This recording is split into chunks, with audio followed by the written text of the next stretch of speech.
हमें नेक बना दे, हमारा दिल इबादतों में लगा दे। मौला कई बार तौबा करते फिर गुनाह में पड़ जाते, फिर तौबा करते, हमारी तौबा भी कमजोर है। अल्लाह हमें तौबतुन नसूह अता कर दे, पक्की सच्ची तौबा अता कर दे, अपनी पसंद के बंदों में शामिल कर ले, 5 वक्त का नमाजी बना दे।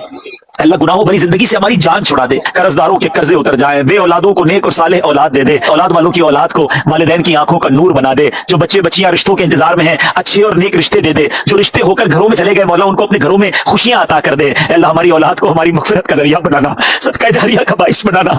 अल्लाह हमारी औलाद हमारी आंखों का नूर बना दे। ए करीम औलाद के दुख से सबको महफूज फरमा, तेरी रजा पर राजी रहने वाला बना दे। ए अल्लाह जिन लोगों के रोजगार के मसाइल हैं उनके मसाइल हल कर दे। अल्लाह किसी का अगर किसी ने हक दबा लिया है, खैर से उसका हक उसे वापस मिल जाए। जालिमों के जुल्म से बचा, शरीरों के शर से बचा, हासिदों के हसद से बचा, बदनजरों की बदनजरी से बचा, जादू टोने आसेब से बचा, जमीनी और आसमानी बलाओं से बचा, जलजलों तूफानों और वायरसों से बचा, आग अचानक लग जाने से महफूज फरमा। अल्लाह हादसात वाली जिंदगी से महफूज फरमा, अमन चैन सुकून हमारा मुकद्दर फरमा दे।